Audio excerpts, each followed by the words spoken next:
Hello, everybody, and welcome back to RAID conference. Just to remind you that RAID stands for the Regulation of AI, Internet and Data. We had a brilliant panel there about internet regulation. So now we're moving on to the D of RAID.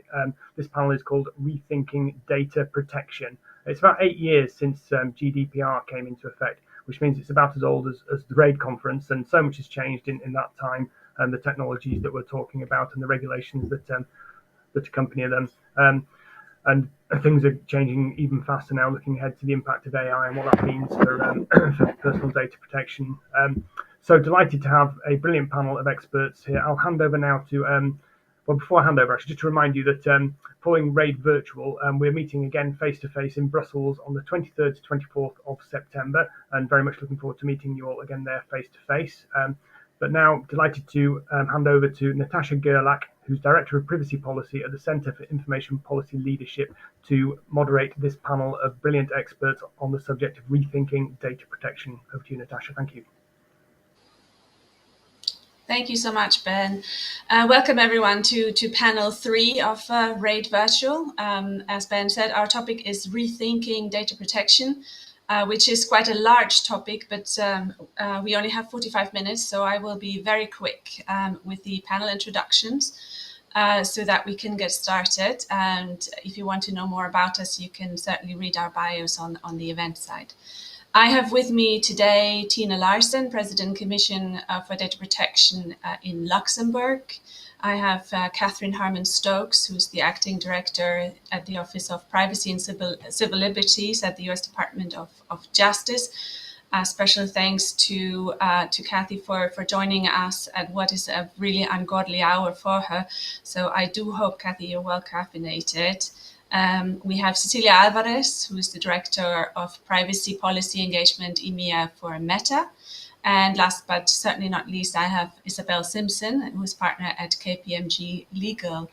Welcome to the panel. My name, as Ben said, is Natasha Gerlach. I'm the Director for Privacy and Data Policy at CIPL here in our Brussels office. And so with that, let's delve right in. The motto of the conference is innovate, regulate, and implement with courage and caution. And I really love that. It captures quite well, I think, how many of us are looking at the topic of our panel as well, which is basically the role of privacy in the digital society, the right balance between bold and caution, innovation and regulation. And some of the previous panelists have touched on that already today. And the GDPR is about to turn 6, and there are a number of reflection on its continued functioning that have already been published or will come out still. This year, CIPL is about to publish a paper on what we think works well and where we can still find room to improve. And there is certainly a question whether the GDPR is still fit for purpose, considering that it was conceived of over 12 years ago, before much of the technology we are looking at today was even on the horizon. And so is the GDPR, is the way we interpret its inherent concepts adaptable to our digital reality? As we reflect on ourselves about that here in Europe, internationally, we have seen a wave of data protection legislation. Over 170 of the 195 countries of the world now have a form of data protection law. And there are a number, of course, that have taken their cue from the GDPR. But we also see next generation bills that maybe pick and choose a bit more. But the common thread, I think, that we see is an affirmation that privacy and data protection rights are central to many of our visions of modern society. And with that, Kathy, maybe I can start with you. I feel like in the US, we have this complex quilt of privacy laws that seems to become basically more complex by the minute. But all of that, or most of that at least, is on the state level. And we have seen a number of attempts to change that in favor of a federal privacy law. And now maybe we do have a contender in the form of the American Privacy Rights Act. How close are we to a federal bill in the US, and does it actually take its cue from the GDPR? Thank you. Thank you for having me. And I am working on getting all my caffeine in this morning. Um, the the proposed bill, federal bill right now, does pick up on the same concepts, many of the same concepts that are captured in the GDPR. But I think if we go back in history, I think you'll see that many of those concepts as principles are part of the fair information practice principles and are really reflected in the different data protection legal regimes around the world. The bill is comprehensive, and it has a lot of the same concepts. So the controller concept, the controller of data, setting the means and purposes of collecting data, sort of translates into covered entity in the American bill. Data processors sort of translates into service providers. And then you have privacy policies required in some instances. You also have privacy impact assessments for higher risk data uses. The bill also picks up nonprofits, which is a twist. I think right now nonprofits don't fit within the U.S. EU data privacy framework or the previous Privacy Shield. So I think that this is a good attempt to bring nonprofits really into this set of common principles that can be applied across the U.S. One thing that we really focus on in the United States is risk-based. So I think looking at the bill, it talks specifically about data brokers, commercially available information. It also focuses more controls on high-impact social media companies. It does address enforcement of the privacy concepts, and there's a private right of action under certain circumstances. So I think it is a good, solid, comprehensive bill. In terms of its likelihood of success, there's a lot going on in Congress right now, so it's really hard to say. But I mean, it seems to me that this does present some compromises in some of the intractable problems that we've had in the past with some of the previous bills. So it may be likely to succeed. I think it's probably, my personal opinion, the most likely to succeed of any of the bills that we've had to date. So those who really like this type of regulation and want something comprehensive, I think this is a good way to go. I do think it follows, though, many of the same concepts that the other international data protection and privacy laws are following. Notice, transparency, consent, access, redress, correct rectification, those types of things. So yeah, thank you. Yeah, I think we watch this with bated breath a little bit here on this side, because of course the question of a federal data protection law in the US plays a big role on, assessing our continued data flows with one another, let's say, and has played a big role in the cases that we've seen brought before the CGU in the past. So all of us, as I said, are on the edge of our chairs on whether or not we will see this coming. There's been this question on because, as I said at the beginning, we have all these privacy laws or laws that touch on privacy regulation in the states in the US, and the quilt is becoming more and more complex. There was this question of preemption of state laws that the bill may bring. So let's continue watching the space, I would say, and I'm moving sort of across bodies of water. So we were just across the pond. I'm going to move across the channel to Isabel now a little bit, because in the UK post Brexit, you've also been looking at whether what is now UK GDPR, which is part of the body of retained EU law in the UK, continues to be fit for purpose, or whether some of this needs to potentially be reviewed. And we have now a second version with the Data Protection and Digital Information Bill number 2, I think it is called. Some may have seen the hearings in the Lords over the past weeks as well. The Civil President Buena Bellamy, for instance, was one of the experts heard recently.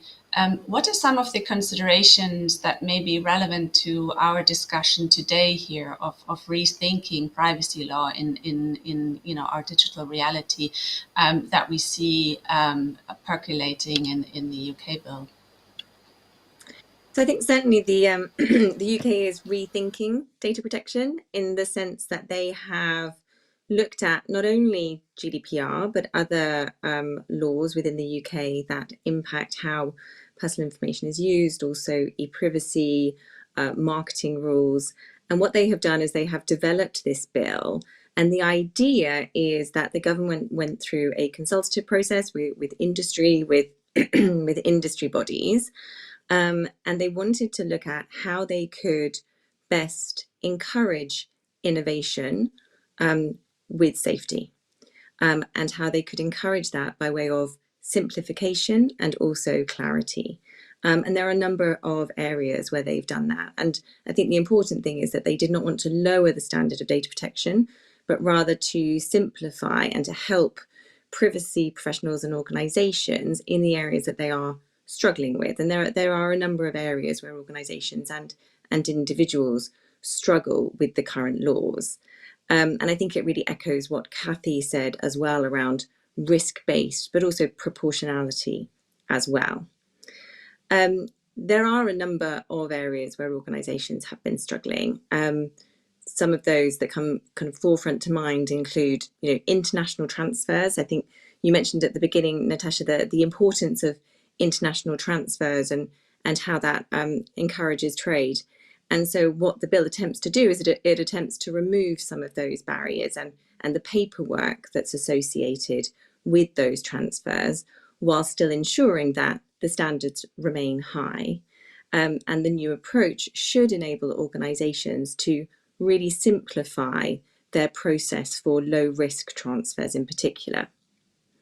Another area of clarity within the bill is around the legal basis of legitimate interest. So currently under UK GDPR, if an organisation would like to rely on legitimate interest, then they have to carry out a legitimate interest assessment. Now what the bill does is it makes it easier for controllers, and the way in which it does that is it helps them to understand if a purpose will be accepted as legitimate, because it includes examples, including things like direct marketing and ensuring security and transfers into group. But it also recognises certain interests which would be legitimate, and it lists those out in an annex. It also introduces some clarity around purpose limitation as well, and it's been quite interesting because it's actually restated some of the GDPR provisions on purpose limitation, and it clarifies, for example, in the area of consent, that there is no scope for arguing that processing for a different purpose is compatible, and actually that new consent should be obtained. So I think in summary, what we've seen that there has been an attempt to simplify language. There has been an attempt to reduce paperwork, for example, in relation to record of processing activities. And the overall theme of the bill is to continue safeguarding data, but to promote innovation with that simplification and clarification. Thanks, Isabel. I mean, whoever is following this process, of course, has also seen the questions around what this may mean in terms of the UK adequacy. And as you were saying, the goal of the bill, the aim of the legislator there certainly is not to lower standards. And, I think, adequacy with the EU represents a fairly high level. You mentioned trade before of also company interests in terms of continuing data flows, and I think for me at least, this idea of simplifying some of the processes and having it be less of paperology and more practical, and being able to also implement this in an easier manner for smaller companies is certainly an interesting idea. And I do like the view on legitimate interest and making this more clear in terms of what companies can rely on here. Cecilia, I'm coming to you now. That sounded ominous. It wasn't meant that way. But let me ask your view.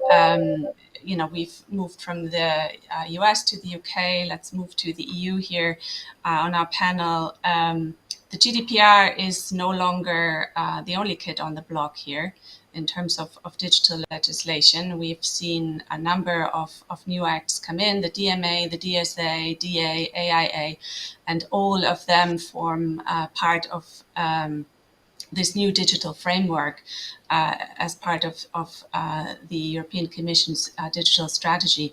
Where do you see the GDPR fit in this lineup?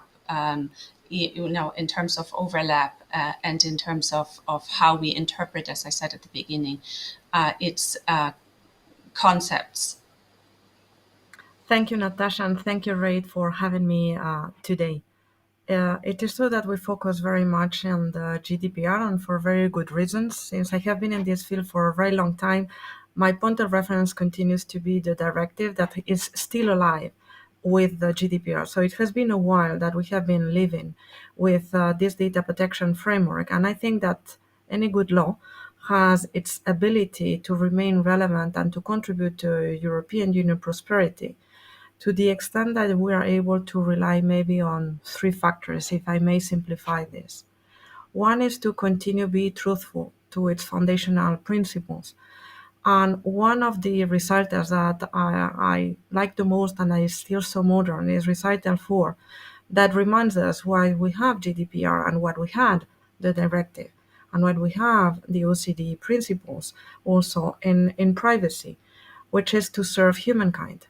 And this is something that is extremely important because this is a fundamental right among many others. And sometimes I think, commit sometimes the error to think that privacy is a fundamental right which is absolute. And Recital 4 also reminds us that this is not an absolute fundamental right because no fundamental rights are absolute at all. And again, we cannot be thinking that privacy is a super right per se. We need to have this balance among the relevant fundamental rights or other interests that we have at stake, which is also a reminder that we have in Recital 4. And this is still a foundational principle that is still so current and so important. The importance of not going into the absolutism and to actually use the balance foundational principle that we have in the Charter that is embedded in the GDPR. And this is directly embedded into a certain number of sub-principles that we have also in the GDPR. Katie was mentioning this with respect to the maybe a new federal law in the US, but the risk-based approach is actually something that is very much present in the GDPR, sometimes forgotten, unfortunately, and the data flows has been one of these examples cited already by three of you, because definitely it has been probably a very bad example of how the risk-based approach has been forgotten. And this is something that is extremely important also in order to enable the GDPR to continue to play the extraordinary role that it has played so far and hopefully it will be able to continue playing. And the same happens with respect to joint controllership or the notion of sensitive categories of data. We need really to be rigorous with respect to what was the spirit, what we have these kind of differences, for example, of regimes. If we expand that much on the definitions, at the end, maybe there is no particular reason to have, for example, sensitive categories of data, something separate, if everything at the end of the day is sensitive category of data, or if everything ends up to be personal data. What will be the space for privacy enhanced technology that we need that much, and actually that we are prepared for doing this? Or having statements such as that paying for a service is a detriment for consent, which is something that I struggle still to even understand the logic of the reasoning. The second factor that I will rely is with respect to the enforcement. And enforcement should not only be understood with respect to the fines. Of course, it is part of the toolbox, but there is also the engagement. We are facing many things that are new for all of us, and the best thing that we can do is to try to engage in dialogue in order to understand how we can work together instead of being in antagonistic processes. And the importance also having due process, legal certainty, accountability, and not having a regulatory capture is essential as well for the health of our data protection framework. The third factor will be evolution. I think there is not a single great law that has been surviving if it does not evolve, it does not get adapted to the circumstances in which they need to live. And there are two main factors that I think are relevant. One is definitely the impact of technologies that are data-driven, in which data are playing an important role, not only personal data, but data in general and personal data as well. And this requires that because your GDPR is technologically neutral, that we need also to think about how we apply our principles regarding these new circumstances. And maybe I can praise the way in which the CNIL, for example, was doing this exercise when they were approaching the blockchain technology and trying to look at how we address deletion in a manner that is not literally deleting the data, because actually the whole value of blockchain was precisely not to have deletion. And therefore, this was important with respect to understanding the value of this technology and how we can get a functional equivalence with respect to the deletion right.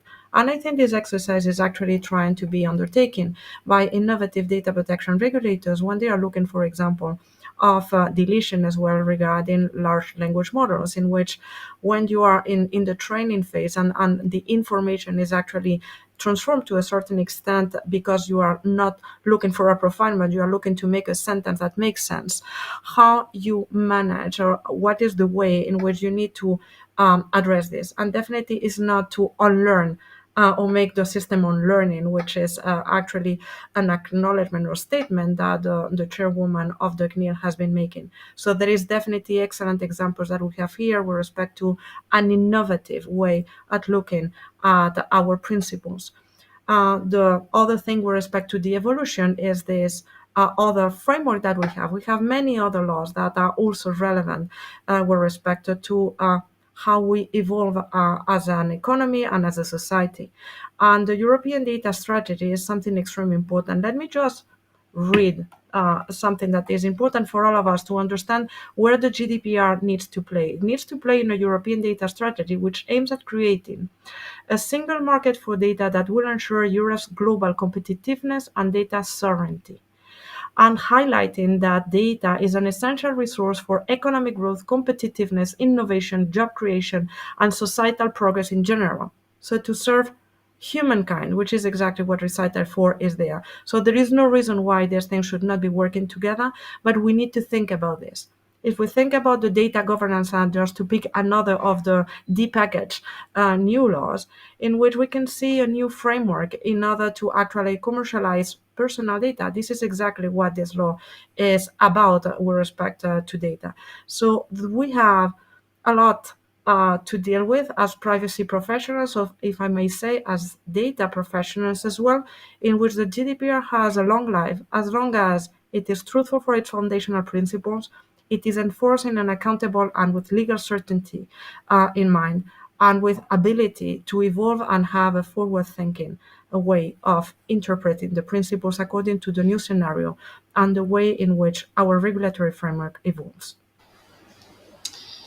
Thanks, Cecilia. There's a lot to unpack in there. One part of Recital 4 that I particularly like as well is that it refers to data protection in its function in society. So in addition to serving mankind, we have to look at it in its function in society, which to me includes, our digital reality. And in fact, Camille Bustani from the previous panel also touched on a point that you made, that it is important to consider this together, and this idea of regulatory engagement plays an important role here, where effectively, it cannot be the hit and run enforcement, so to speak. Something went wrong, you fine, and then you wait for the next thing to go wrong. That's not how data protection or any of these new acts can work together if we want to have a functioning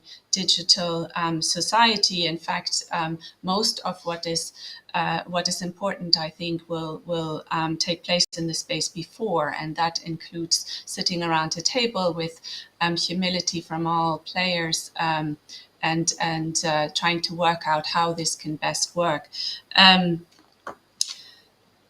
There were a lot of other points that I could talk to, but I'm conscious of time. So I'm going to ask Tina to join the discussion here, because, of course, you and your colleagues at the data protection authorities are sort of sitting in the middle of all this discussion and are quite central to the discussion. And so 6 years in, how do you see the functioning of the GDPR in the context of the digital framework that we touched upon just now?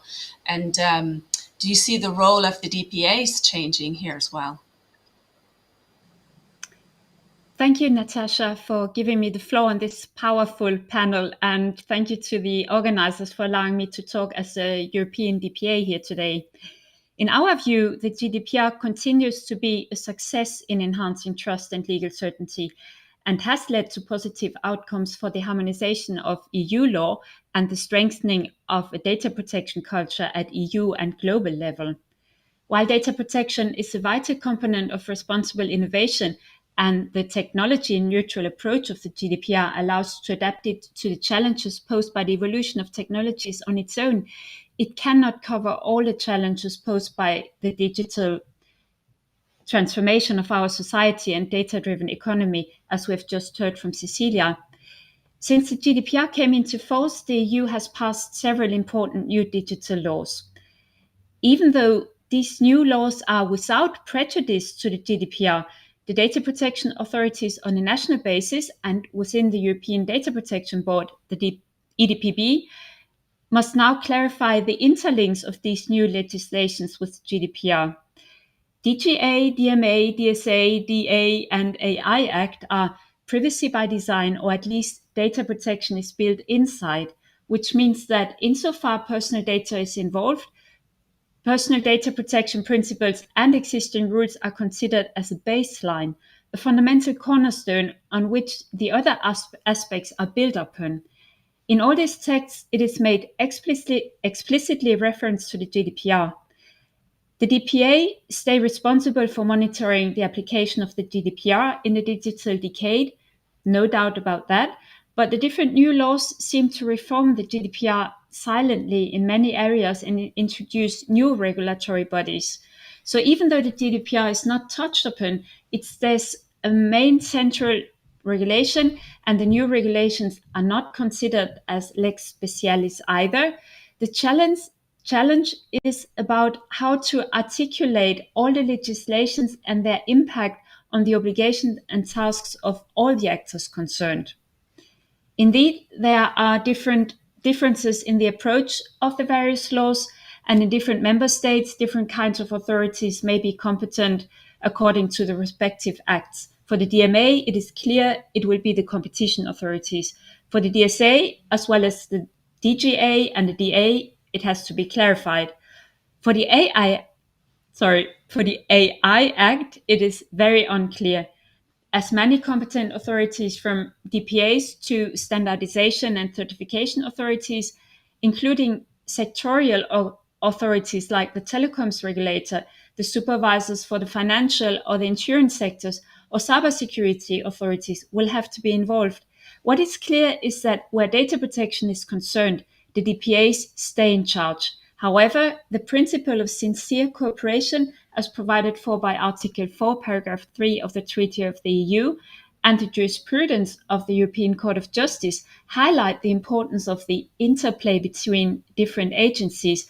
For example, as it is stated for competition authorities and data protection supervisory authorities in the decision regarding Meta Platforms versus Bundeskartellamt. One of the biggest challenges for all the authorities would be the coordination to make the individual regulations work, as well as their intersections. For example, with the AI Act, besides personal data protection and AI-specific attention points such as AI transparency, ethics, and IP rights, there are 24 of sector-specific regulations on market surveillance and technical standards regarding product safety, which need to be considered both at the national and the European level. During its latest plenary, the EDPB adopted its strategy for 24-27 with a priority focusing on the interplay with the new regulatory digital framework, with a view on safeguarding data protection in the developing digital and cross-regulatory landscape. The DPAs are thus aware and prepared. Thanks so much, Tina. I liked what you said, that the new acts are sort of silently amending the GDPR. That's very interesting, and I think there are some questions that were asked in particular around the AI Act, for instance, and Cecilia touched on this. Our understanding of sensitive data. And maybe this category of sensitive data has to be understood more in context rather than in absolute terms. For instance, when it comes to the training of AI models, where you need sensitive data, what we consider sensitive data, to be able to, for instance, train the model to understand what bias is, or what constitutes bias, for you to be able to test this. And so it does break open some of our understanding and our realizations perhaps around some of these contexts, these concepts, and we may see some more of this as technology continues to evolve.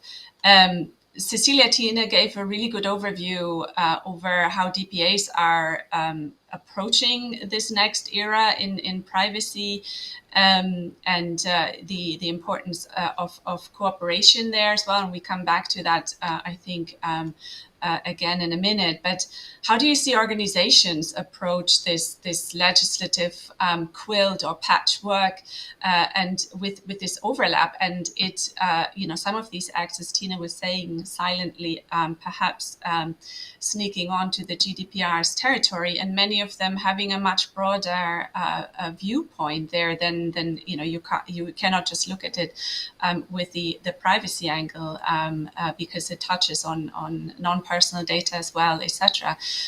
So how do organizations approach this? And can you share one or two examples with us? Looking at the time, we need to be mindful of all of our speaking points. I'll include myself in that. Thank you, Natasha. Well, the same way that Tina was mentioning the sincere cooperation among authorities that are different kind of remit, this is actually something that also happens within the organizations. That you cannot just be working on the privacy professionals on their side, and then those who are dealing with DSA on their own silo, or those dealing with DMA in another silo. At the end of the day, you have products or you have projects in which the different angles need to be taken at the same time in order to have a regulatory compliance and a product that meets the different kind of requirements. And maybe I can give two kind of examples that I think could be relevant.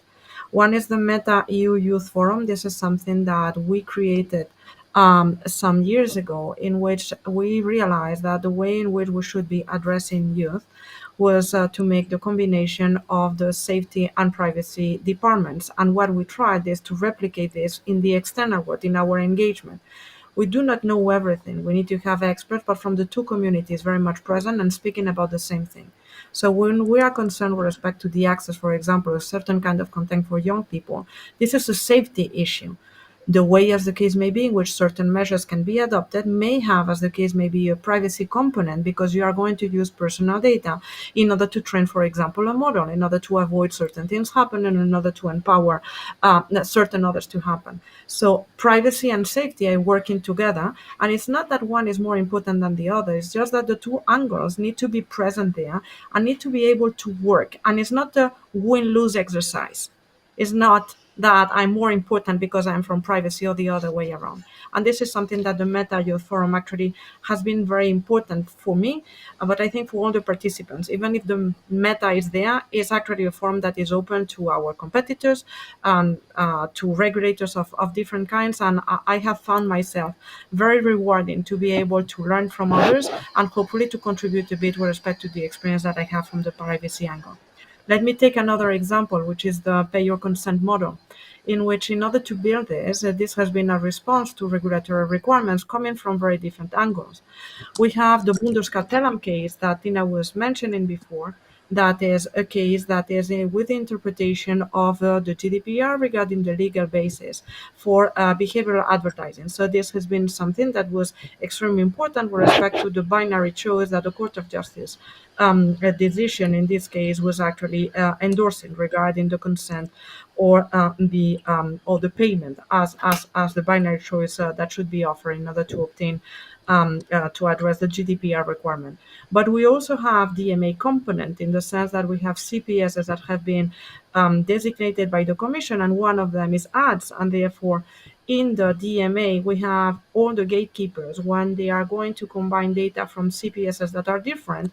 Actually, the regulatory response is consent. This is what they are looking for. This is exactly what we need to actually implement. So this kind of ideas that are not appropriate when you are a gatekeeper are absolutely contrary actually to what the DMA is saying. And then we have the DSA that is actually endorsing the legitimacy of personalized advertising and also indicating restrictions with respect to how you do this regarding in particular minors and the use also of sensitive categories of data of targeting options as the case may be in the case of not enabling this. So there are other things, but just to show you that these three elements with respect to GDPR in the new construction, the DMA and the DSA obliges that internally in a company, you need to have the different teams working together at the end of the day in order to have a regulatory answer that in this case was the pay or consent model. Thanks, Cecilia. I think so.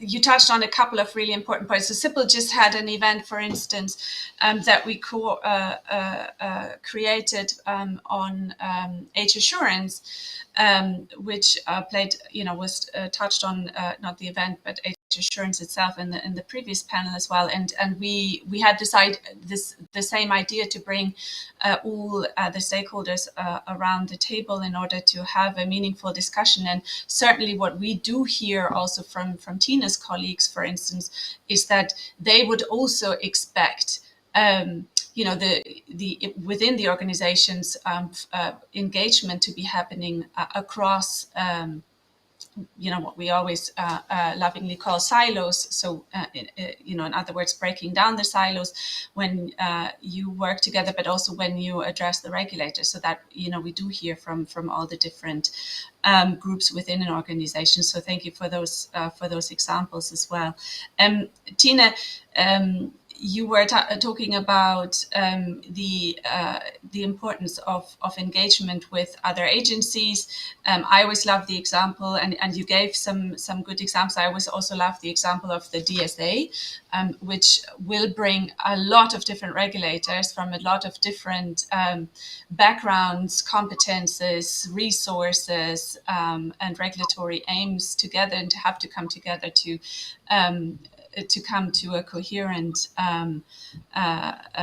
approach here. But I also touched on this importance of engaging before it comes to any enforcement actions. And when we were talking about the panel in preparation here,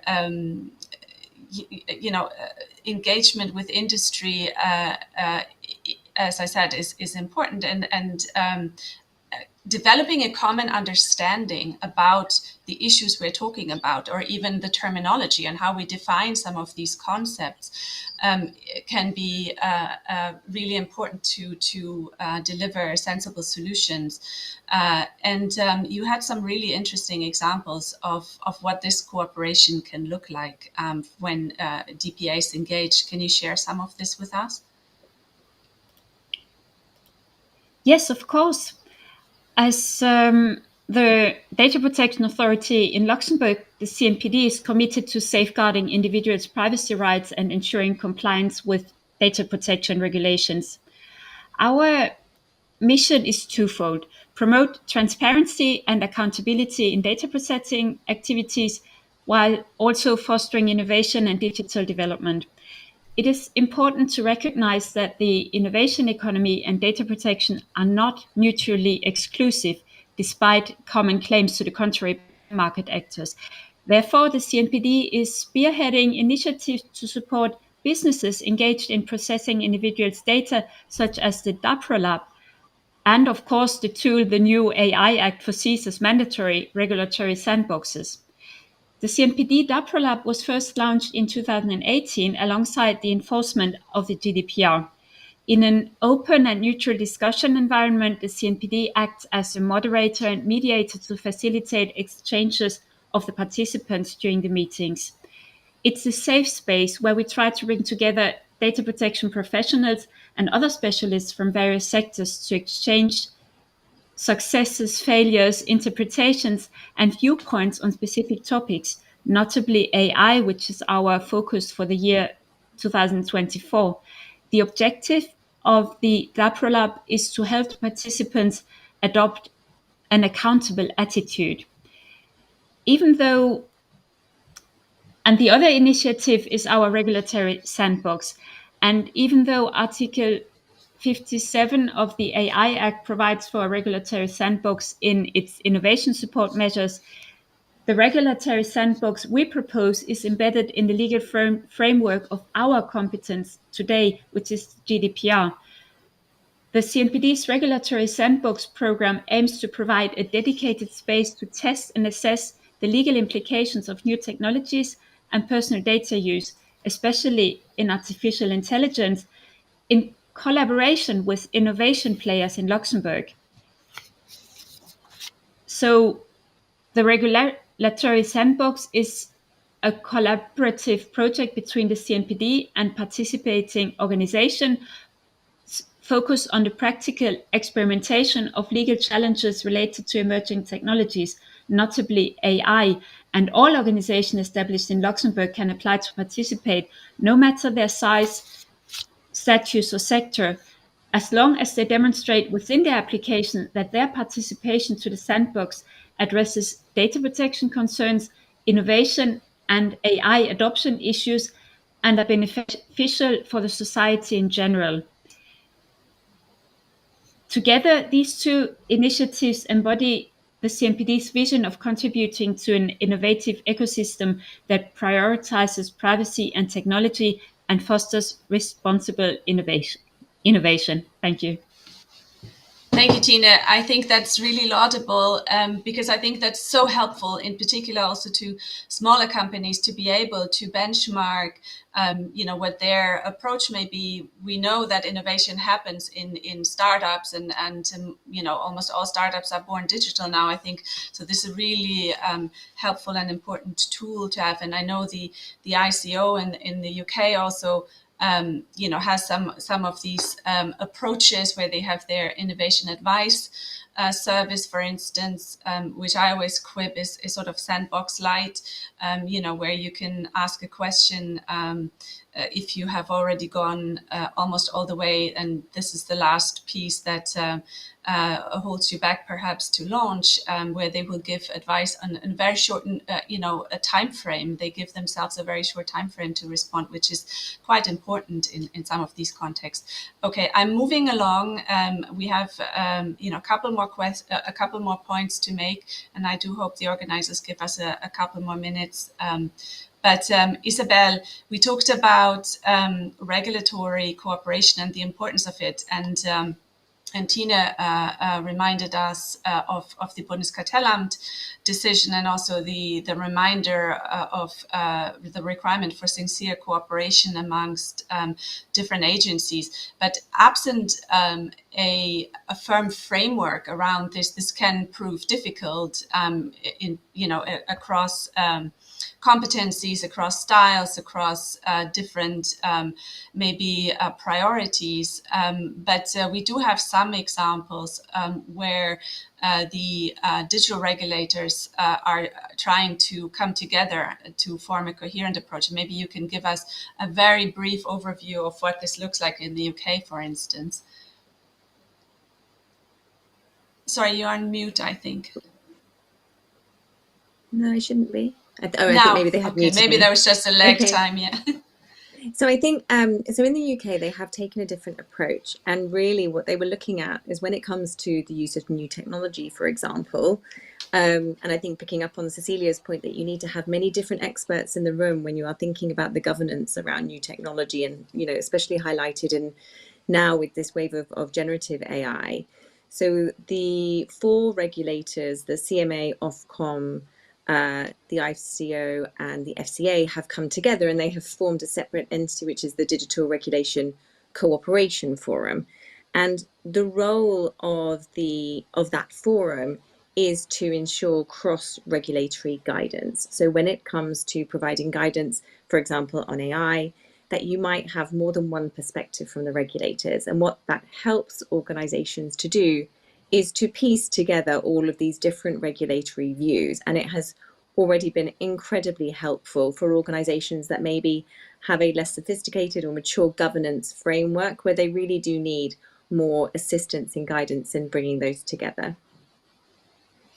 Thank you so much, Isabelle. I think, CIPL is a big fan of this approach, and we see this developing in other countries, also in the EU. I think this is really, to my point earlier, the necessity for all of us to sit around the table, and that includes the regulators in particular, as they become more and more active in sort of the ex-ante space.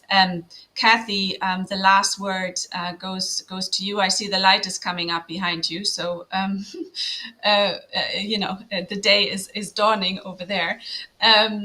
One of the seemingly never-ending discussions around privacy is data transfers, and Cecilia touched on this earlier, on this question that we have here on the risk-based approach to data transfers.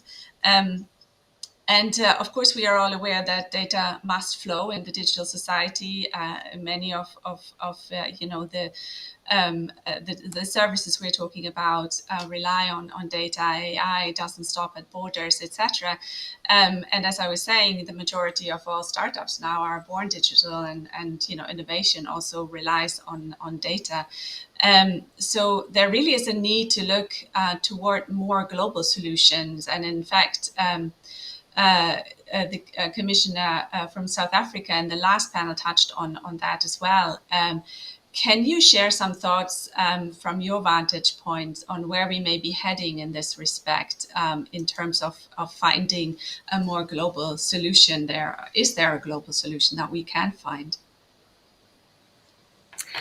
Yes, thank you, Natasha. In terms of a global solution, it's really mission critical that these different legal frameworks interoperate, and we find a way to harmonize the different rules. And one way of doing that that I've seen is that's very successful, is to have the data protection authorities in the same room as the experts on a particular issue, to make sure they are coordinating, like what's happening in the UK with this new forum that they've set up. Because they have to understand each other's issues. And I do think it's mission critical to have that regulatory cooperation to protect the public safety, to provide public interest, vital services for members of the public, while also protecting privacy. A good model for that and a global solution is the OECD Declaration on Government Access to Data Held by Private Entity. That was entered into in December 2022, and it only happened because we had the data protection authorities in the same room at the same table as the law enforcement national security experts. And they really got to understand one another, and they were able to come up with this set of principles that it could apply globally, and that would also protect privacy and law enforcement national security. I think it's the first set of principles in the law enforcement national security space. But that regulatory cooperation was critical. And I do think, I know it's being said a lot, but it is really true that we have to have privacy to protect democracy and rule of law. And also protect our economies as well. We have to have data free flows, but with trust. So we have the controls and safeguards in place. And regulatory cooperation is one way I can really see that happening. Thank you. Thanks very much, Kathy. Yeah, I think, when we had the prep call for this panel, we all agreed that it is important, definitely amongst partner nations, to focus on that